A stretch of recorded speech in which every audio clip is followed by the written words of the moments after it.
So what would you say to people? Well, just to address this because a lot of people want to call you a fraud because they don't like hearing the truth, right? They don't like hearing the story that you told about. And I'll let John get into it because he wanted to talk to you about it.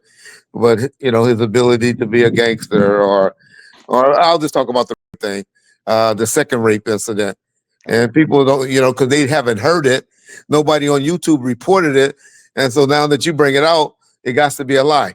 How did you come across that? How did you hear about it? Just so people will know, because quite frankly, that's the second reason why a lot of people is down on on Jeff Pearlman, All right. and so all the great things you did, like finding Brenda got a baby, the writer, the guy that took the picture. I heard you did it. You talked to him that took Tupac's last picture. That supposedly was taken by the FBI.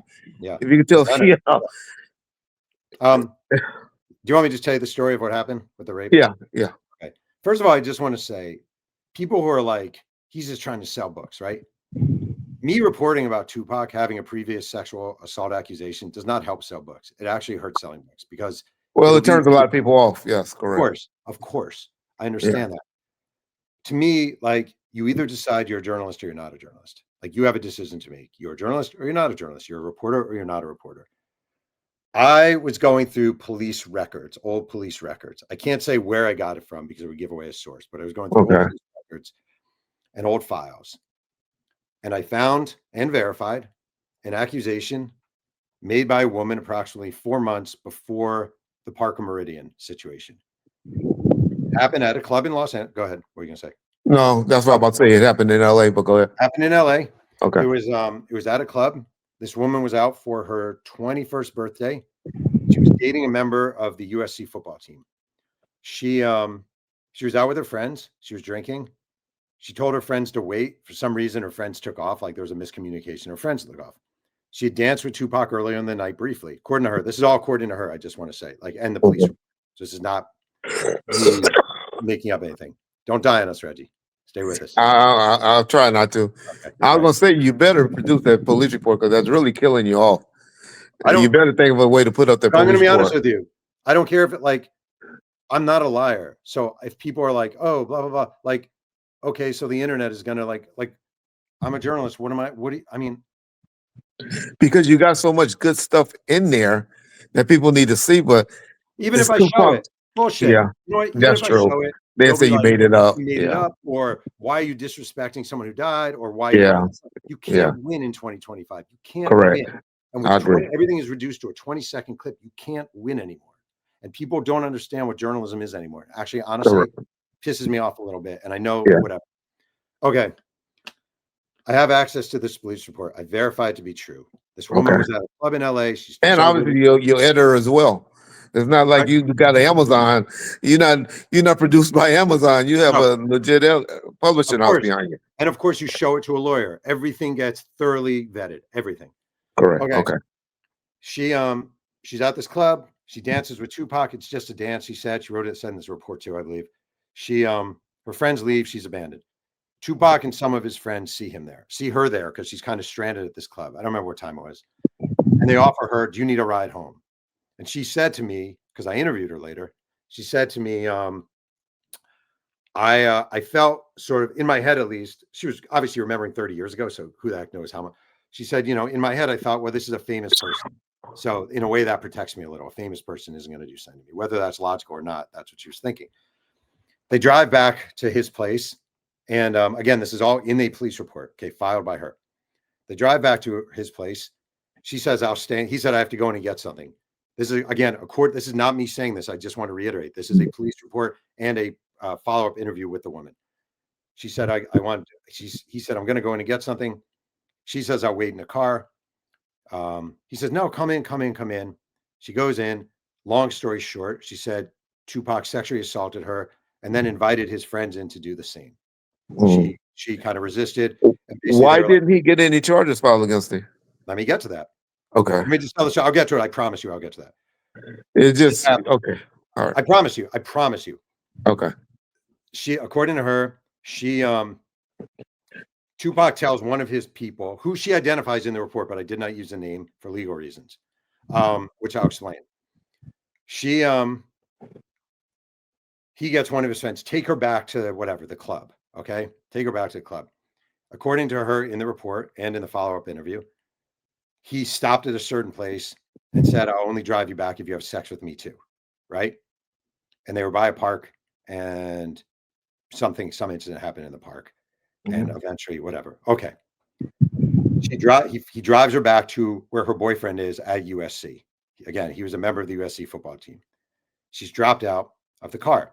She's screaming and crying. She goes to her boyfriend's house. He says, "What's wrong? What's wrong?" According to her, again, she says, I was raped by 2Pac Shakur and some other men."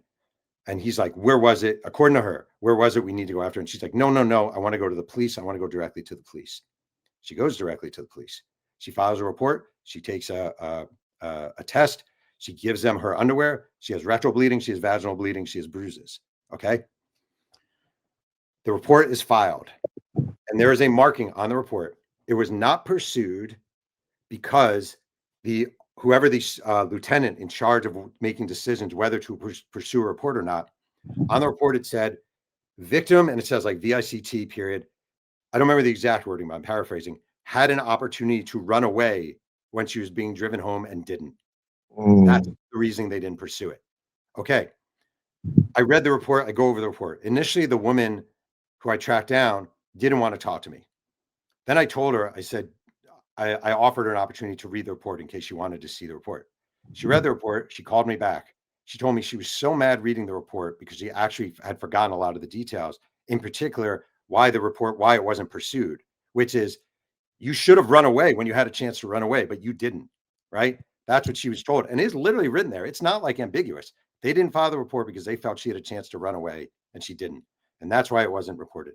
And if you say to me, "Hey, asshole, why are you writing about this? Why would you possibly write about this?" Here's why I write about it. Number one, it was a police report filed officially. Number two, it was verified by the police. Number three, it was filed against a man who 4 months later was accused of almost the exact same thing involving friends who he also invited, who also came in and did something. It's one way or another. To say it is not relevant or to say it is sloppy journalist when you have it verified, Yeah. when you go and interview the woman who was involved, when you have it verified by other people involved who were, with her, when it is verified, I understand if you're a 2Pac diehard and you love 2Pac and you're like, fuck this guy, blah, blah, blah. It would be journalistic malpractice for me to have that, Yeah. verify it, have it checked by legal, have it confirmed by a detective, and not use it. It would be journalistic malpractice, and I'm not fucking going to apologize for that. I'm sorry. Yeah. Well, to be fair, I have heard the story before on Vlad TV. To be honest, there's a lot of people that hadn't heard it, and so they don't want to believe it. But another, Greg Hades, I'll say his name. Mhm. He spoke on this briefly on Vlad TV before. So, Mhm. And did he get hate for it? did he get paid for the interview? Oh, did he get hate for talking about it? Oh, I don't. Yeah, I don't remember. It was a while ago. It was one of his first ones. Yep. Well, but quite frankly, people do not want to hear negative stuff. I put an audio of Suge, pretty much saying something that happened, which is a good thing.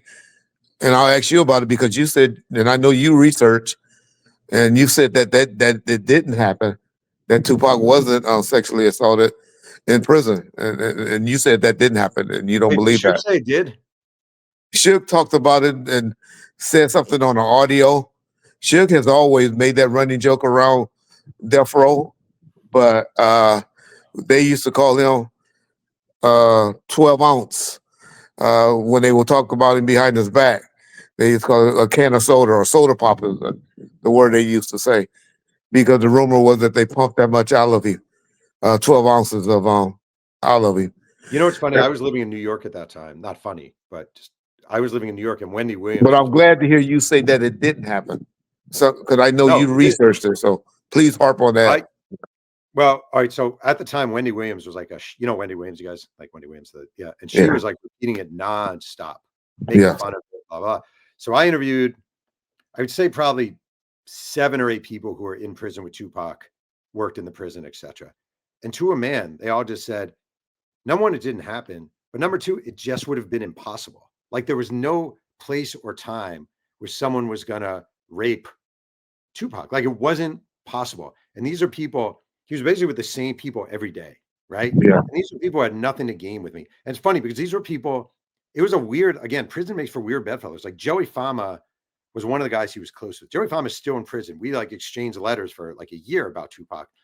And he was like, he was in prison for the murder of Yusef Hawkins in New York City, which was a huge civil rights case back in the day, a black teenager who was killed by a bunch of white guys.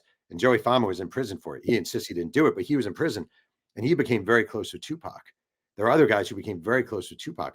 I interviewed the main there was one corrections officer who Tupac became very close with. As close as he would be with a corrections officer, obviously. Correct. And to a man, they called it ridiculous. And it's not like they had anything to gain. Like, there's nothing to gain. Like, if it happened, there's no reason they wouldn't say it happened. You know, Yeah, they had nothing to gain. From exactly. This. One thing they also agreed on. Well, I'm glad to hear you say that. I'm glad to hear you say that. And because they got Stan and John Singleton filed paperwork and all of that, I've never confirmed or denied because I don't know anything about it. But I don't believe it. I heard the jokes just like everybody did back in the day, but there was never no evidence of it. And I know you would have researched that. I wish he would, though. Okay, cool. Okay. I'm glad y'all can hear me. What's up, everybody? Sorry about the what happened just now, man. I wanted to jump in on this conversation. First, congratulations on the book, Jeff. I turned off YouTube, so I don't know why I'm still on delay. I don't know what that's about. And like I said, it's my first time using this app. But I just want to say this, man. Congratulations to you, Jeff. I didn't read the book yet. I'm waiting for you to send me a copy, man. Send me a copy of the book, man. If I gotta go buy it, I'll buy it. But I wanted you to send me an autographed copy of the book. You know what I'm saying? And I just wanted to clarify something about Tupac and the jail conversation you was having with Reg. What's up, Reg? God bless you, man. You as well, you know, brother. we Facebook friends, man. But I need to come on your platform more often, man, because a lot of the things that you talk about, man, I kind of respect. And I want to talk about the old days, man, in Tarzana, when we was all up in Tarzana back when Suge was in jail, you know. He used to come by there all the time, man. And, you know, I want to talk about a little bit about that, you know, those days, you know. But anyway, while Pac was in jail in New York City in 1993, I was in jail with him. I was in another part of Rikers Island. I was in a place called Beacon, in a jail called Beacon on Rikers Island. And Pac was in Rikers Island Hospital because he was nursing his bullet wounds from getting shot at Quad Studio. So him and I used to communicate through, you know, correction officers or clergy, people who would go see Pac. You know, we would communicate through letters through these people so that we can stay on top of what was going on with each other. But I got to tell you this, you know, please dispel the rumors about Pac getting beat up in jail, Pac getting raped, and, you know, all these crazy, weirdo rumors that I hear about Tupac. And I understand people just don't know, you know, so people ask. I understand that. But the truth of the matter is that, you know, Tupac was a man. And just like any man, not just Tupac, but any man, me, you, Jeff, any man that stand on principle is not going to have a problem in jail. You know, so when you start talking about or speculating about men getting violated in jail, then you thinking about the wrong thing and you don't really understand what the prison system and what that life is about. A real man don't get violated no matter where he goes. You know, and if you are a principled man and you hold your own, you mind your business, you're not gonna have any problems like that in jail, particularly getting beat up or getting raped. And Pac is a man. Pac is, you know, he's a man. You know, he stands on principle, as we all know. He stands on principle, and people resonate with that. People relate to that. People respect it. So I just wanted to clear that up, man. And thank you guys for having me on. Jeff, don't forget, man, send me an autographed copy of the book. so that I can Okay. read it. And then I'll give you my Okay. critique. I texted. But congratulations, Okay. man. I know you put a lot of work into it. I Yeah. trust your journalistic expertise. You know, you are a journalist and you're not going to report anything that is not backed by, you know, reputable or credible sources. You know, you're not going to just report anything off the top of your head. So I respect the work that you put in.